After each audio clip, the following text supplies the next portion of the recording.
గ్రంథములో నుండి ప్రకటన గ్రంథము 3వ అధ్యాయము 14వ వచనమును మనము చదువుకున్నాం. లవోదికయలో ఉన్న సంఘపు దూతకు ఇలాగు వ్రాయి. ఆమేన్ అనువాడును నమ్మకమైన సత్య సాక్షియు దేవుని సృష్టికి ఆదియునైన వాడు చెప్పు సంగతులేవనగా ఆసియాలో ఉన్నటువంటి 7 సంఘములలో 6 సంఘములను గతములో మనము చూసాం. ఈరోజు 7వ సంఘాన్ని మనము చూడబోచున్నాం. లవోదికయలో ఉన్న సంఘపు దూతకు ఇలాగు వ్రాయము. లవోదికయ అనగా ప్రజల న్యాయం, ప్రజల ఆచారం అని అర్థం. ఈ పట్టణానికి ఈ పేరు ఎలా వచ్చింది అంటే, సిరియాకి 2వ రాజుగా యాంటియోకస్ ఆయన ఉండేవాడు. ఆయన భార్య పేరు లయాడసి, తెలుగులో లవోదిక. తన భార్య గౌరవార్థమై ఆ యొక్క పట్టణానికి లవోదికయ అని నామకరణము చేశాడు. ఈ యొక్క పట్టణము బ్యాంకింగ్ సేవలకి, వస్త్ర పరిశ్రమకి, ప్రసిద్ధిగాంచినటువంటి వైద్య పాఠశాలకి పేరుగాంచింది. బెంగళూరు ఏ విధంగా సంపన్న నగరమో, అదేవిధంగా ఇది కూడా సంపన్న నగరం. ఈ సంఘానికి, ఈ యొక్క పట్టణానికి బహుశా ఎపఫ్రా, అపోస్తలుడైన పౌలు శిష్యుడైనటువంటి ఎపఫ్రా గారు వెళ్ళి సువార్త ప్రకటించడం ద్వారా యేసుక్రీస్తు వారు తన సంఘాన్ని కట్టాడు. ఈ సంఘము, ఈ యొక్క పట్టణం కొలస్సై నుంచి 15 లేక 20 కిలోమీటర్ల దూరంలో ఉంటుంది. పౌలు గారికి ఈ సంఘాన్ని గురించి తెలుసు. ఎలా చెప్పగలం అంటే, కొలస్సైలకు పత్రిక రాస్తూ 2వ అధ్యాయము 1వ వచనంలో లవోదికయ అనే పేరును వ్రాయడాన్ని మనం చూస్తాం. కొలస్సైలకు రాసినటువంటి పత్రిక 2వ అధ్యాయము 1వ వచనం, మీ కొరకును లవోదికయ వారి కొరకును శరీర రీతిగా నా ముఖము చూడని వారందరి కొరకును నేను ఎంతగా పోరాడుచున్నానో మీరు తెలుసుకొన కోరుచున్నాను. లవోదికయ వారి కొరకును 4వ అధ్యాయము 15వ వచనంలో, 12వ వచనంలో ఆ ఎపఫ్రా లవోదికయ వారి కొరకు కూడా బహు ప్రయాసపడ్డాడని ఈ 13వ వచనంలో వ్రాయబడి ఉంది. అదేవిధంగా 16వ వచనంలో ఈ పత్రిక అనగా కొలస్సైలకు రాసినటువంటి పత్రిక మీరు చదివించుకొనిన తర్వాత లవోదికయ వారి సంఘములోనూ చదివించుడి. లవోదికయకు రాసి పంపిన పత్రికను మీరును చదివించుకొనుడి. పౌలు గారు లవోదికయ అనే పేరును వ్రాసాడు. ఎపఫ్రా వీరి కొరకు బహు ప్రయాసపడుచున్నాడని అతనిని గురించి సాక్ష్యం ఇచ్చాడు. కొలస్సీయులకు ఏమని రాశాడంటే, నేను మీకు పత్రిక రాశాను కదా, మీరు చదువుకున్న తర్వాత లవోదికయ వారికి కూడా చదువుకోవడానికి ఆ పత్రికను పంపించండి అని రాశాడు. లవోదికయకి కూడా పౌలు గారు పత్రికను వ్రాసినట్లుగా మనకి ఇక్కడ అర్థమవుతుంది. అదే 3వ అధ్యాయం, ప్రకటన గ్రంథము 3వ అధ్యాయం 14వ వచనంలో యోహాను గారు మన రక్షకుడైనటువంటి యేసుక్రీస్తు వారు ఏమై ఉన్నారో అక్కడ వ్రాసాడు. యేసుక్రీస్తు వారు ఎవరో తెలియడము చాలా ప్రాముఖ్యం. ఆయన తన శిష్యులను అడిగాడు, జనులు నన్ను గురించి ఏమని చెప్పుకుంటున్నారు అని. అప్పుడు శిష్యులు చెప్పారు, ప్రభువా నీవు బాప్తిస్మం ఇచ్చి యోహాను అనియు, కొందరేమో ఏలియా అని, కొందరేమో ప్రవక్త అని ఇలా అనుకొనిచున్నారు అని చెప్పారు. అప్పుడు ఆయన, మీరు నన్ను గురించి ఏమనుకొనిచున్నారు అని అడిగినప్పుడు పేతురు గారు ఈ విధంగా తెలియజేశాడు, నీవు సజీవుడగు దేవుని కుమారుడైన క్రీస్తువు అని చెప్పినట్లుగా మనము చూస్తాం. కాబట్టి యేసుక్రీస్తు ఎవరో తెలియడము చాలా ప్రాముఖ్యం. యేసుక్రీస్తు వారు తండ్రి అయినటువంటి దేవునికి ఆయన ప్రార్థన చేస్తూ ఉన్నటువంటి సందర్భంలో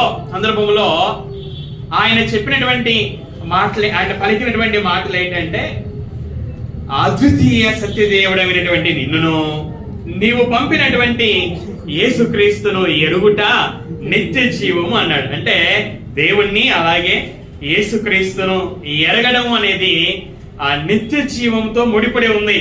దేవుణ్ణి ఎరగకపోతే నిత్య జీవం లేదు, యేసుక్రీస్తుని ఎరగకపోతే నిత్య జీవం లేదు. అంటే నిత్య మరణం తర్వాత నిత్య జీవంలో ప్రవేశించాలి అంటే ఆ దేవుడిని ఎరగాలి, అలాగే ఆయన కుమారుడైన యేసుక్రీస్తును కూడా ఎరగాలి. ఇక్కడ యేసుక్రీస్తు గురించి ఏమని రాయించాడంటే, ఆమెన్ అనువాడు నమ్మకమైన సత్య సాక్షి. దేవుని సృష్టికి ఆదియునైన వాడు చెప్పు సంగతులు ఏవనగా, యేసుక్రీస్తు వారు ఏమై ఉన్నారో పరిశుద్ధాత్ముడు యోహాను గారి ద్వారా వ్రాయించాడు. మనం 15వ వచనాన్ని మనం చదువుకుందాం. 15వ వచనం, నీ క్రియలను నేను ఎరుగుదును, నీవు చల్లగానైనను వెచ్చగానైనను లేవు, నీవు చల్లగానైనను వెచ్చగానైనను వండిన మేలు.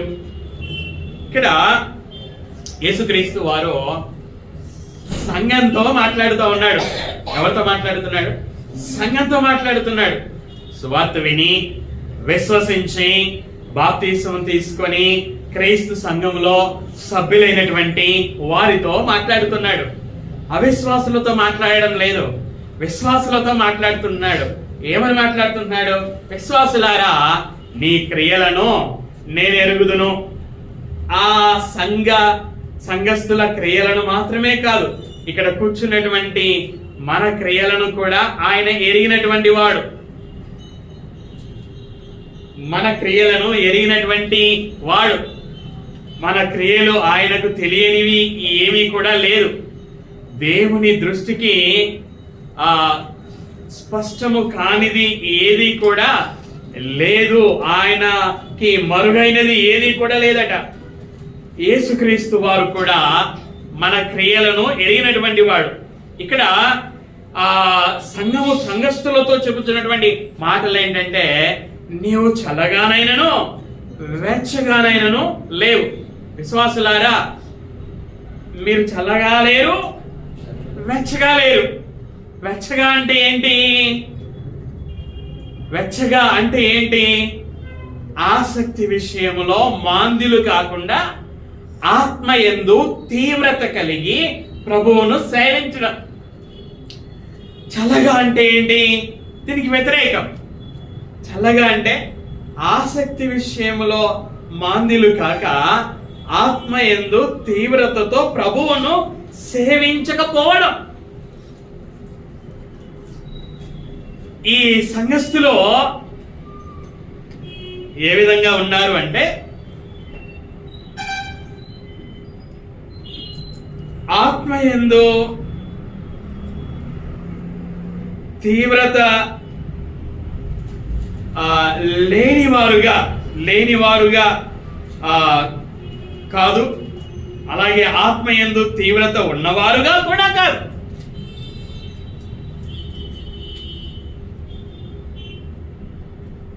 నీవు చల్లగానైనను వెచ్చగానైనను వండిన మేలో. ఏది మేలంట? చల్లగానైనను అంటే నువ్వు ఆత్మయందు తీవ్రత లేనివాడవుగా ఉండినా మేలు. వెచ్చగానైనను అంటే ఆత్మయందు తీవ్రత కలిగి ప్రభువును సేవించుచు వండినా మేలు. 16వ వచనంలో నీవు వెచ్చగానైనను చల్లగానైనను ఉండక ఆత్మయందు తీవ్రత లేనివారుగా లేరు, అలాగే ఆత్మయందు తీవ్రత ఉన్నవారిగా కూడా లేరు. ఎలా ఉన్నారట? నీవు వెచ్చగానైనను చల్లగానైనను ఉండక నులివెచ్చనగా ఉన్నావు. ఈ సంఘస్థులు ఎలా ఉన్నారట? నులివెచ్చనగా ఉన్నారట. ఈ పట్టణాన్ని గురించి మనం ఆలోచిస్తే ఈ పట్టణం సంపన్న నగరం అని నేను మీకు ముందుగానే చెప్పాను. ఈ యొక్క పట్టణానికి ఒక కొరత ఉంది. ఏమిటి ఆ కొరత అంటే నీటి సరఫరా కొరత. ఈ పట్టణము వేరే పట్టణం నుంచి మనం కొలస్సీలకు రాసినటువంటి పత్రిక చదివితే అక్కడ 13వ వచనంలో 4వ అధ్యాయం 13వ వచనంలో హియేరా పొలి వారి కొరకు అని ఉంటుంది కదా. ఈ హియేరా పొలి అనే ప్రదేశము నుండి వేడి నీళ్ళు నీటి కాలువల ద్వారా వస్తాయి. నేను మరలా చెప్తాను. ఈ ప్రదేశానికి నీటి కొరత ఉంది కనుక నీరు హియేరాపోలి అనే ప్రదేశము నుండి అక్కడ వేడి నీళ్ళ ఊట ఉందన్నమాట. అక్కడ నుంచి ఈ లవోదికైకి నీరు సరఫరా అవుతాయి. వేడి నీటి ఊట నుండి నీరు సరఫరా అవుతాయి.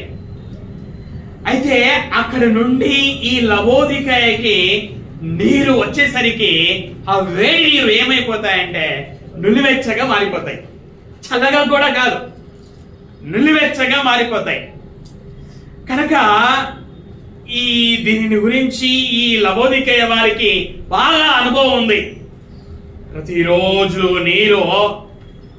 వేడి నీరు వారి ప్రదేశానికి వచ్చేసరికి నులివెచ్చగా ఉండడాన్ని వారు అనుభవిస్తూ ఉన్నటువంటి వారు కనుక ఈ నులివెచ్చని నీరు గురించి చక్కని అవగాహన కలిగి ఉన్న వారికి అవగాహన కలిగి ఉన్న వారితో వారి ఆత్మ సంబంధమైనటువంటి స్థితిని పోలుస్తూ చెప్తా ఉన్నాడు.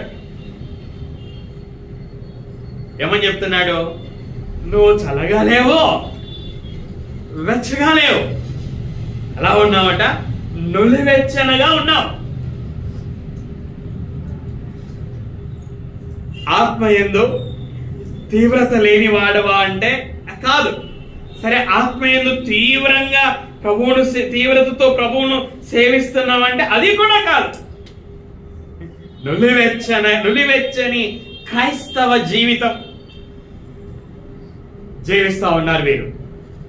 చూడండి, పాత నిబంధనలో మనము చూసినట్లయితే హృదయములో వీరు మంట కలిగినటువంటి వారు కారు. అదేవిధంగా హృదయంలో మంట లేదా అంటే అలాగ కూడా కాదు. మనము 1వ రాజుల గ్రంథం 18వ అధ్యాయము 21వ వచనాన్ని మనము చదువుకుందాం. 1వ రాజుల గ్రంథము 18వ అధ్యాయము 21వ వచనం. ఏలియా జనులందరి దగ్గరికి వచ్చి ఎన్నాళ్ళ మట్టుకు మీరు 2 తలంపుల మధ్య తడబడుచుందురు. ఏలియా గారు, ప్రవక్త అయినటువంటి ఏలియా గారు ఆ జనులతో ఈ విధంగా చెప్తా ఉన్నాడు, మీరు ఎన్నాళ్ళ మట్టుకు 2 తలంపుల మధ్య తడబడుచుందురు. ఎన్ని తలంపులు అంట? 2 తలంపుల మధ్య తడబడుచుందురు. ఏంటి 2 తలంపులు? జనులు ఎన్ని తలంపులు కలిగి ఉన్నారంట? 2 తలంపులు కలిగి ఉన్నారట. నులివెచ్చని జీవితము అంటే నిలువెచ్చని జీవితం. జనులు 2 తలంపులతో ఉన్నారట. ఏంటి 2 తలంపులు? యెహోవా దేవుడైతే ఆయనను, యెహోవా దేవుడు, అలాగే బయలు దేవుడు. ఇక్కడ ఏమంటున్నాడు? యెహోవా దేవుడైతే ఆయనను అనుసరించుడి, బయలు దేవుడైతే వారిని అనుసరించుడి. అంటే జనులు యెహోవా దేవుడనే ఆలోచన కలిగి ఉన్నారు, తలంపుతో ఉన్నారు.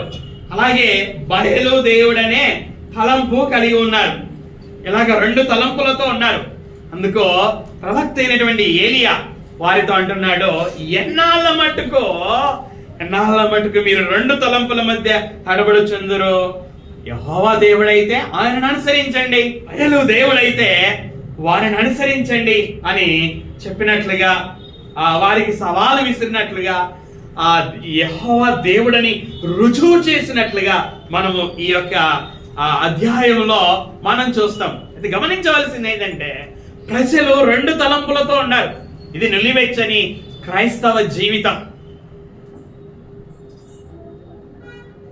యెహోవా దేవుడు అంటే అది వెచ్చని జీవితం.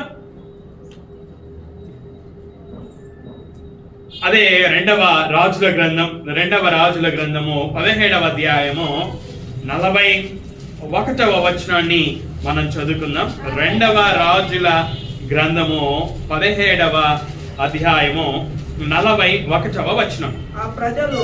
ఆ ప్రజలు అలాగున యెహోవా యందు భయభక్తులు గలవారైనను తాము పెట్టుకొనిన విగ్రహములను పూజించుచు వచ్చిరి, మరియు తమ పితరులు చేసినట్లు వారి ఇంటి వారును వారి సంతతి వారును నేటి వరకు చేయుచున్నారు.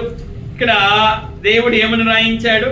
ప్రజలు యెహోవా యందు భయభక్తులు గలవారైనను,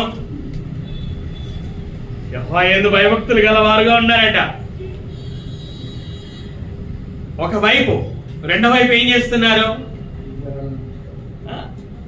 తాము పెట్టుకొనిన విగ్రహములను పూజించుచు వచ్చిరి. ఒకవైపు యెహోవా యందు భయభక్తులు కలిగి ఉన్నారు, మరొక వైపు విగ్రహములను పెట్టుకొని పూజిస్తా ఉన్నారు. ఇది నులివెచ్చని జీవితం.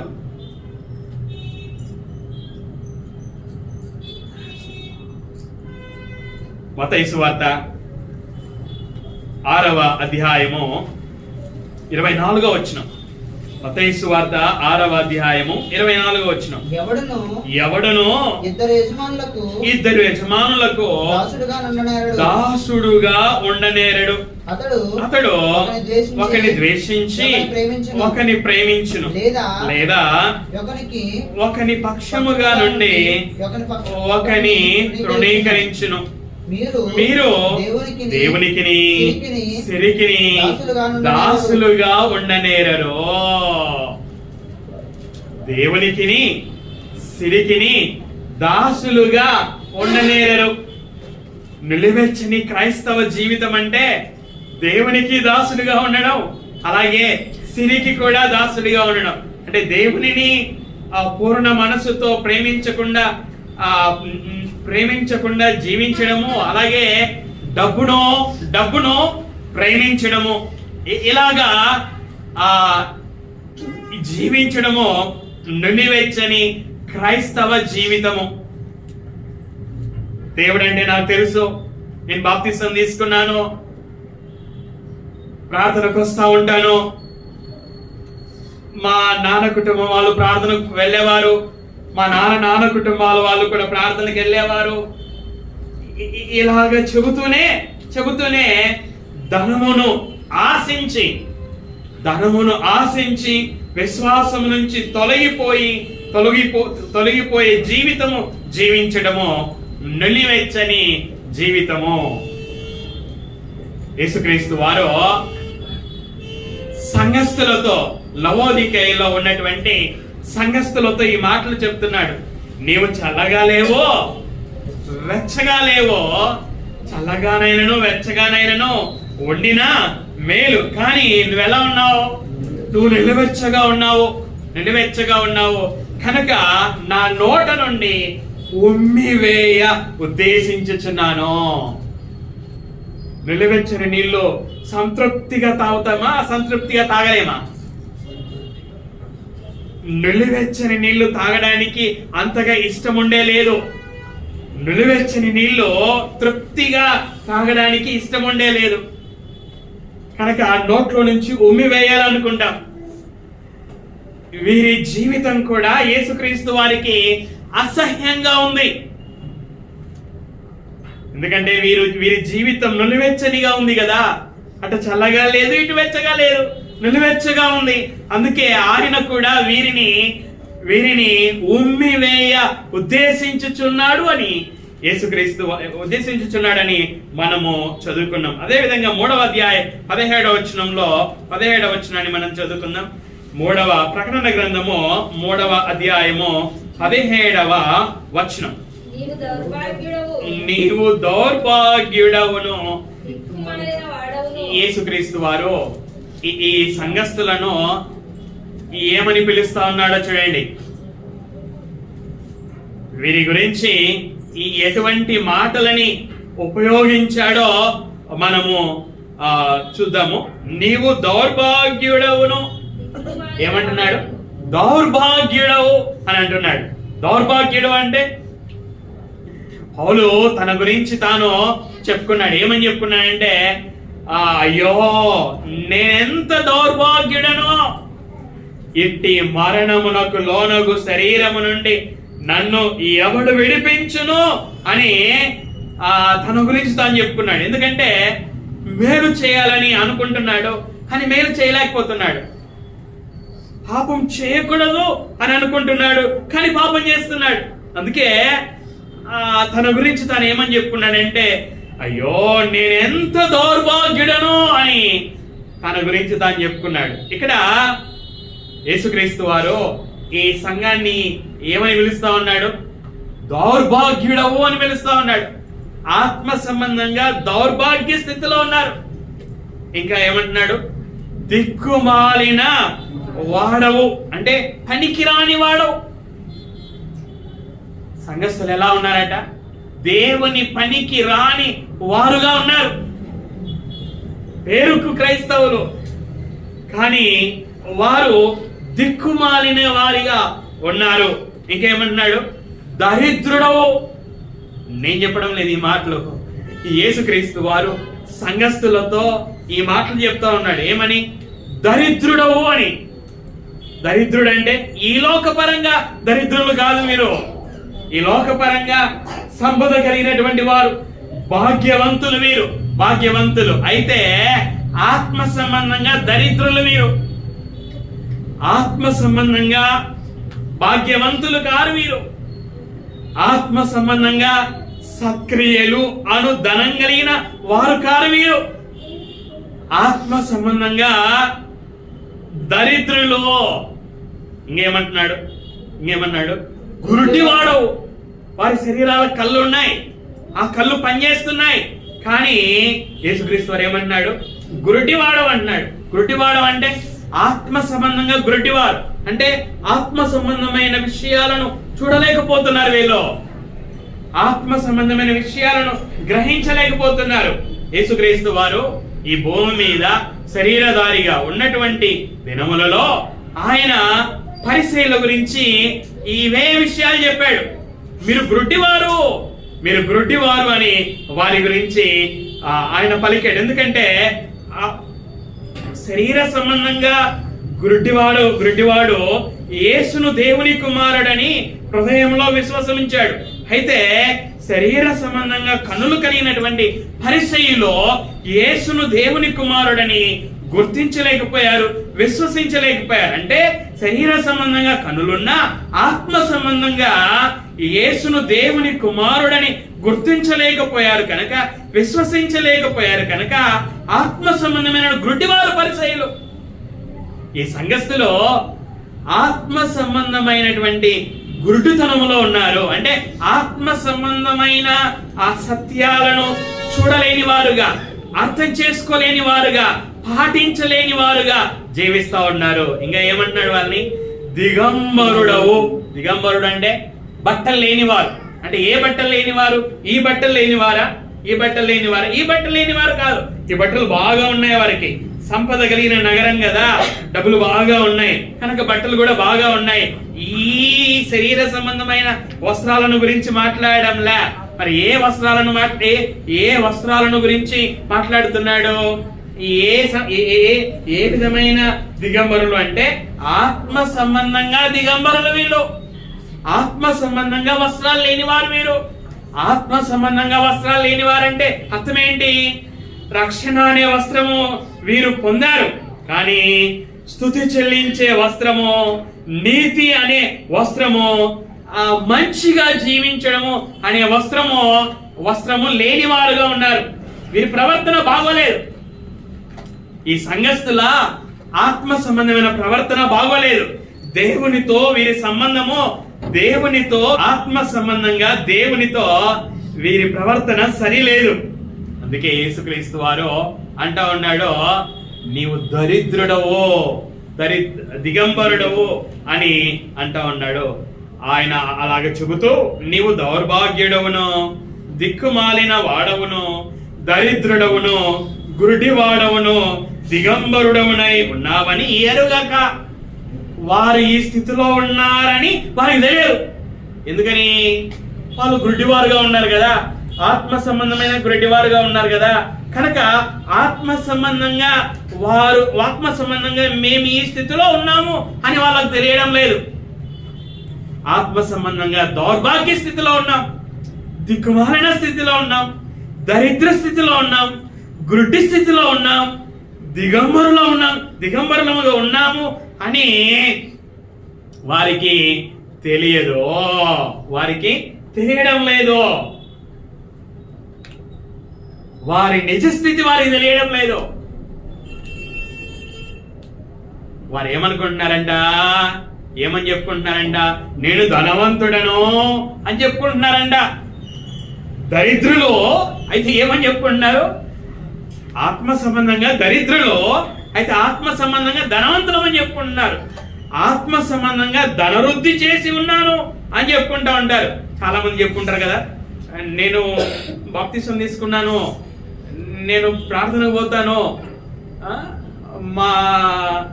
మా పితరులంతా కూడా ఆ ప్రార్థనలో పోయేవారే, మా బంధువులు కూడా ప్రార్థనలో పోయేవారే అని వాళ్ళు కొంతమంది ఏమని చెప్పుకుంటా ఉంటారు, ఇలాగా గొప్పలు చెప్పుకుంటా ఉంటారు. కానీ వారి జీవితాన్ని చూస్తే వారు ఆత్మ సంబంధంగా దరిద్రులు. వారు ఆత్మ సంబంధంగా దరిద్రులుగా ఉంటూ ఆత్మ సంబంధంగా ధనవంతులము ధనవృద్ధి చేసుకొని ఉన్నాను అని చెప్పుకుంటూ ఉంటారు. ఇక్కడ సంఘస్థులు కూడా ఏమని చెప్తున్నారు? నాకేమీ కొదవలేదు. సంఘస్థులు ఏమని చెప్పుకుంటున్నారంట? ఆత్మ సంబంధంగా మాకేమీ కొదవలేదు అని చెప్పుకుంటున్నారంట. కొదవగలిగిన వారు వీరి ఆత్మ సంబంధమైన వాస్తవ స్థితి తెలియని వారుగా ఉన్నారు. వారు ఆ విధంగా చెప్పుకుంటా ఉంటే అప్పుడు యేసుక్రీస్తు వారు చెప్తా ఉన్నారు. ఏమని చెప్తున్నారు చూడండి, 18వ వచనంలో ఏమని చెప్తున్నాడు చూడండి ఆయన, నీవు ధనవృద్ధి చేసుకొనున్నట్లు అగ్నిలో పుటము వేయబడిన బంగారమును నీ దిశముల సిగ్గు కనబడకుండానట్లు ధరించుకొనుటకు తెల్లని వస్త్రములను నీకు దృష్టి కలుగునట్లు నీ కన్నులకు కాటుకను నా ఎద్ద కొనుమని నీకు బుద్ధి చెప్పుచున్నాను. యేసుక్రీస్తు ఏమన్నాడు? నీకు బుద్ధి చెప్పుచున్నాను అంటున్నాడు. ఏ బుద్ధి చెప్తున్నాడు అంటే నా ఎద్ద కొనమని చెప్తున్నాడు. వ్యాపారానికి సంబంధించినటువంటి భాషను యేసుక్రీస్తు వారు ఉపయోగించినట్లుగా మనం చూస్తా ఉన్నాం. ఏమంటున్నాడో నా ఎద్ద కొనుక్కో అంటున్నాడు. ఏం కొనుక్కోమంటున్నాడు? 3 విషయాలను కొనుక్కోమన్నాడు. ఏంటి 3 విషయాలు? అగ్నిలో పుటం వేయబడిన బంగారం ఒకటి, రెండవది తెల్లని వస్త్రాలు, మూడవది కన్నులకు కాటుక. ఈ 3ంటిని నా యొద్ద కొనుక్కో అని చెప్తున్నాడు. కొనుక్కో అని చెప్తా ఉన్నాడు. మొదటిది ఏమంట? అగ్నిలో పుటం వేయబడిన బంగారం. నీవు ధనవృద్ధి చేసుకున్నట్లు నువ్వు అనుకుంటున్నావు నేను ధనవంతుడని, ధనవృద్ధి చేసుకొని ఉన్నాను అని నువ్వు అనుకుంటున్నావు. కానీ వాస్తవంగా నువ్వు ధనవంతుడు కాదు, ధనాన్ని వృద్ధి చేసుకొన లేదు, నువ్వు దరిద్రుడుగా ఉన్నావు. అయితే ఇప్పుడు నిజంగా నీవు ధనవృద్ధి చేసుకోవాలంటే, ఆత్మ సంబంధంగా భాగ్యవంతుడిగా ధనవంతుడిగా నువ్వు ఉండాలంటే బంగారాన్ని, ఏ బంగారాన్ని? అగ్నిలో పుటం వేయబడిన అంటే శుద్ధీకరించబడినటువంటి రీఫైన్డ్ ఆయిల్ అంటాం కదా, groundnut oil, refined groundnut oil కదా, రీఫైన్డ్ సన్ఫ్లవర్ ఆయిల్, ఇలాగా శుద్ధీకరించబడిన నూనె అని మనం చూస్తాం. అలాగే ఇక్కడ ఎటువంటి బంగారం అంటే అగ్నిలో పుటం వేయబడిన అంటే అగ్ని పరీక్ష ద్వారా శుద్ధి చేయబడినటువంటి బంగారాన్ని కొనుక్కోమన్నాడు. అంటే ఏంటి అర్థము? అగ్నిలో పుటం వేయబడిన బంగారము దేనిని సూచిస్తుంది అంటే ఆ శోధనల చేత పరీక్షకు నిలిచిన అమూల్యమైన విశ్వాసాన్ని సూచిస్తుంది. పేతురు రాసినటువంటి పత్రికలో 1వ అధ్యాయం 7వ వచనంలో, పేతురు రాసిన పత్రిక 1వ అధ్యాయము 7వ వచనంలో, నశించిపోవు సువర్ణము అగ్ని పరీక్ష వలన శుద్ధపరచబడి ఉన్నది కదా, దానికంటే అంటే బంగారము కంటే అమూల్యమైన మీ విశ్వాసము ఈ శోధనల చేత పరీక్షకు నిలిచినదై యేసుక్రీస్తు ప్రత్యక్షమైనప్పుడు మీకు మెప్పును మహిమయు ఘనతయు కలుగుటకు కారణమగును. శోధనల చేత పరీక్షకు నిలిచిన అమూల్యమైన విశ్వాసం. వీరి విశ్వాసము ఎలా ఉంది అంటే పరిపూర్ణమైన విశ్వాసంగా లేదు.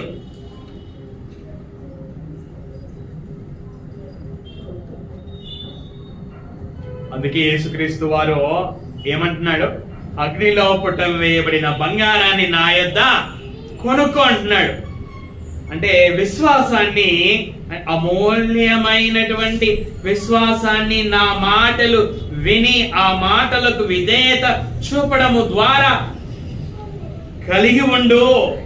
విశ్వాసాన్ని సరి చేసుకో, విశ్వాసమందు భాగ్యవంతుడవుకా అని యేసుక్రీస్తు వారు చెబుతా ఉన్నాడు.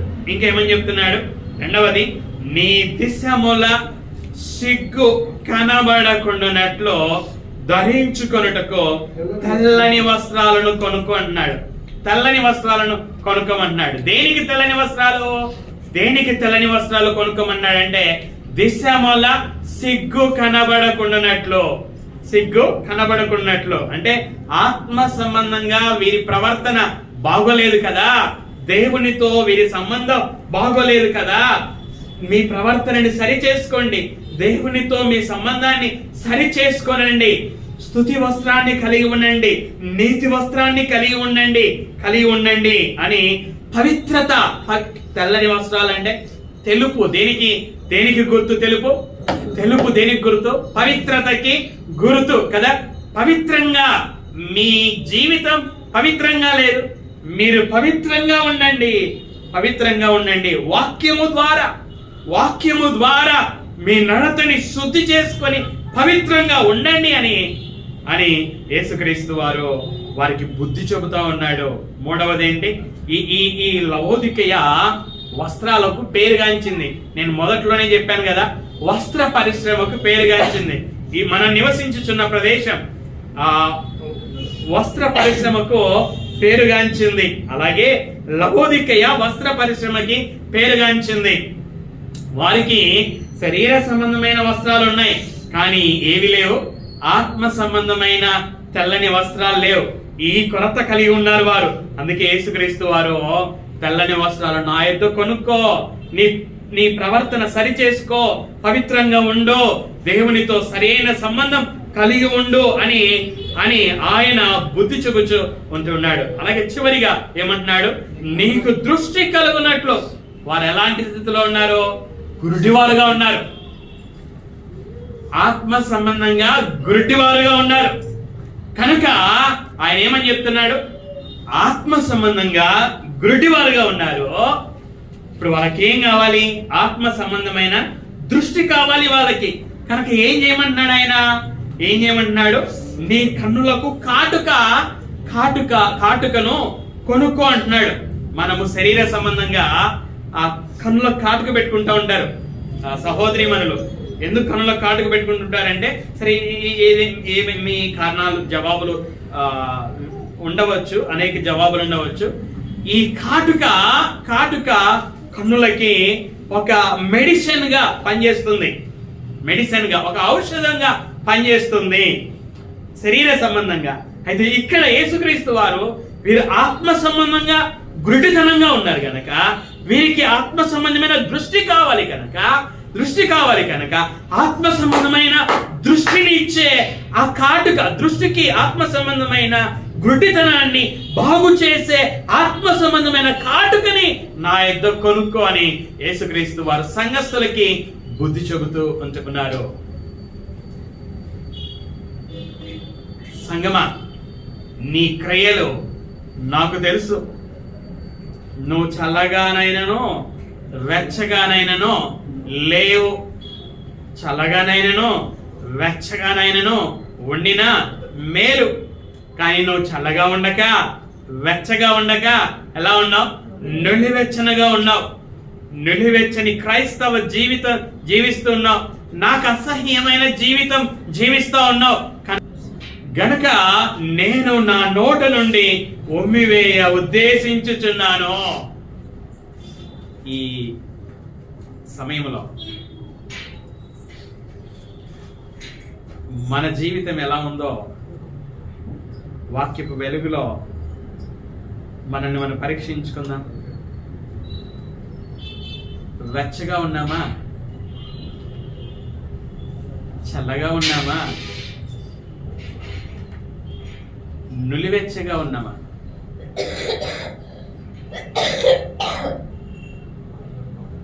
మనం నులివెచ్చగా ఉన్నట్లయితే యేసుక్రీస్తు వారు లవోదికయ సంఘాన్ని అసహించుకోవడమే కాదు, నులివెచ్చని క్రైస్తవ జీవితం జీవిస్తున్నటువంటి మనల్ని కూడా ఆయన అసహించుకుంటున్నాడు.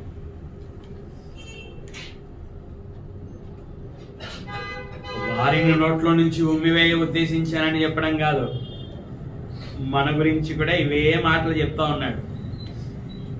నా నోట నుండి నిన్ను ఉమ్మివేయ ఉద్దేశించుచున్నానని.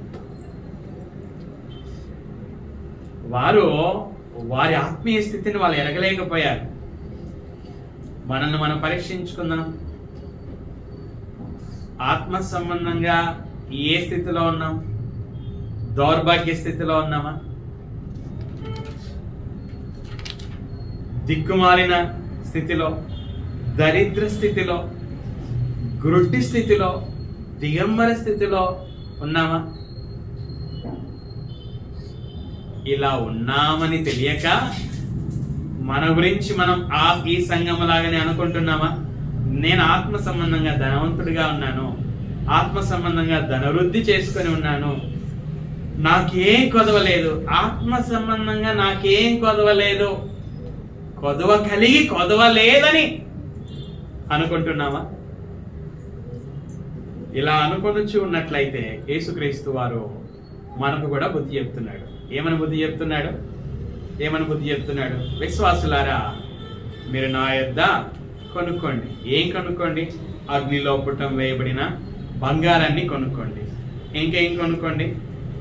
తెల్లని వస్త్రాలను, కన్నులకు కాటుకను కొనుక్కో అని ఆయన బుద్ధి చెప్పుచు ఉంటున్నారు. కనుక ఈ సమయంలో మనల్ని మనం పరీక్షించుకుందాం. సంఘ సభ్యులుగా మన నిజ స్థితి ఎలా ఉంది?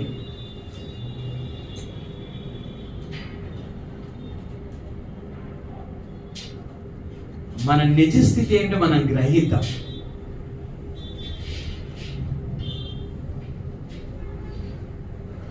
మన నిజ స్థితి ఈ సంఘంలాగా ఉంటే మన నిజ స్థితిని మనం సరి చేసుకుందాం.